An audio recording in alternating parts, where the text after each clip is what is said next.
Vicky express में आपका स्वागत है। आज की कहानी है सिंहासन बत्तीसी की 31वीं कहानी कौशल्या पुतली की कथा।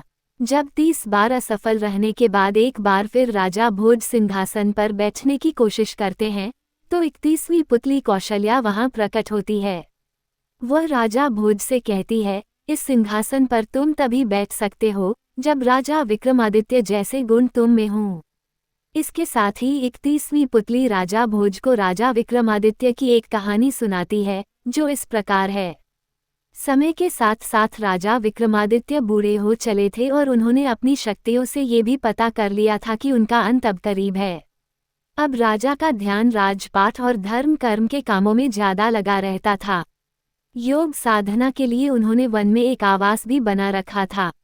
एक दिन वन में साधना के दौरान उन्हें एक दिव्य रोशनी आती दिखाई दी। जब राजा ने ध्यान से देखा तो पता चला कि ये दिव्य रोशनी सामने वाली पहाड़ियों से आ रही थी। अचानक से राजा को रोशनी के बीच चमचमाता हुआ सुंदर महल भी दिखाई पड़ा। इस सुंदर महल को दूर से देखने के बाद राजा को उस महल को पास से देखने की इच्छा हुई। अपनी इच्छा को पूरा करने के लिए राजा ने अपने दोनों बेतालों को बुलाया। बेताल उन्हें पहाड़ी पर तो ले आए, लेकिन बेताल पहाड़ी से आगे महल में नहीं जा सकते थे। इस बात का कारण बताते हुए बेताल ने राजा से कहा, इस दिव्य और सुंदर महल को एक योगी ने अपने मंत्रों से बांध रखा है। इसके अंदर वो ही जा सकता है जिसने अपने अच्छे कर्मों से उस योगी से ज्यादा पुण्य कमाया हो। बेताल की बातें सुनकर राजा विक्रमादित्य को ये जानने की इच्छा हुई कि उन्होंने योगी से ज्यादा पुण्य कमाया है या नहीं। राजा विक्रमादित्य सीधे महल के दरवाजे की ओर बढ़ते हैं। जैसे ही राजा के कदम प्रवेश द्वार पर पड़े, वहां एक आग का गोला आकर उनके पास रुक गया। इसके बाद महल के अंदर से आज्ञा भरी आवाज सुनाई पड़ी और वो आग का गोला राजा के पास से पीछे हट गया। जब राजा विक्रम ने महल के अंदर प्रवेश किया तो उस आवाज ने राजा से उनका परिचय मांगते हुए कहा, सब कुछ सच बताओ वरना आने वाले को श्राप देकर भस्म कर दिया जाएगा। उस योगी ने राजा से उनका परिचय मांगा। राजा ने कहा कि मैं विक्रमादित्य हूँ। नाम सुनते ही योगी ने कहा, मैं भाग्यशाली हूँ जो आपके दर्शन हुए। योगी ने राजा का आदर सत्कार किया और उनसे कुछ मांगने को कहा। राजा ने योगी की बात का मान रखते हुए उनसे वो अद्भुत महल मांग लिया। योगी ने राजा की इच्छा को जानते हुए वो महल राजा को सौंप दिया और वन में चले गए। योगी जब वन में भटक रहे थे तब उनकी मुलाकात उनके अपने गुरु से हुई।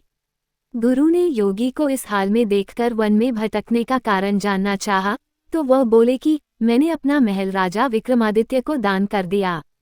योगी की इस बात पर गुरु ने हंसते हुए कहा, धरती के सबसे बड़े दानी को तुम क्या दान करोगे? ब्राह्मण के रूप में जाकर विक्रमादित्य से अपना महल फिर से मांग लो। अपने गुरु की बात मानकर योगी ब्राह्मण वेश में राजा के साधना वाले स्थान पर पहुंच गया और उनसे रहने के लिए जगह देने की प्रार्थना की। राजा विक्रम समझ गए थे कि ब्राह्मण वेश में वो योगी है। राजा ने उनसे अपनी मनपसंद जगह मांगने के लिए कहा तो योगी ने उनसे वही महल मांगा जो उसने राजा को दान किया था। राजा विक्रम ने मुस्कुराते हुए कहा, मैं वह महल वैसा का वैसा छोड़कर उसी समय आ गया था। मैंने तो बस तुम्हारी परीक्षा लेने के लिए वो महल मांगा था। इस कहानी के बाद भी 31वीं पुतली ने अपनी कहानी खत्म नहीं की।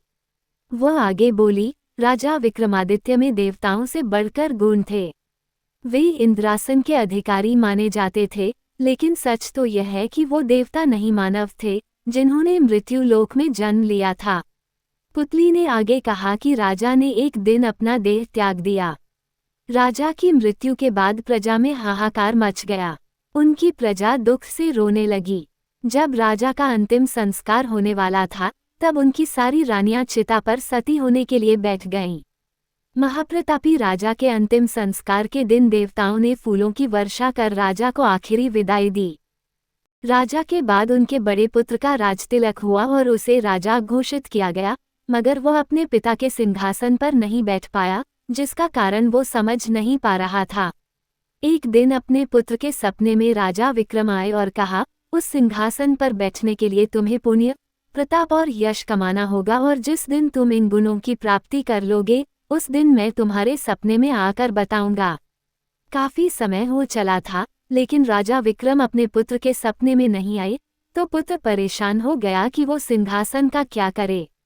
पंडितों और विद्वानों की सलाह पर वह एक दिन अपने पिता का ध्यान करके सोया, तो राजा विक्रम सपने में आए और कहा कि सिंहासन को जमीन में गड़वा दिया जाए और अपने पुत्र को उज्जैन छोड़कर अम्बावती में अपनी नई राजधानी बनाने के लिए सलाह दी।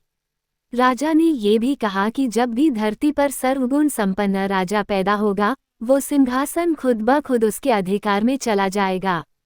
पुत्र ने अपने पिता के स्वप्न वाले आदेश को मानकर सिंहासन को जमीन में गड़वा दिया और खुद उज्जैन को छोड़कर अम्बावती को नई राजधानी बनाकर शासन करने लगा।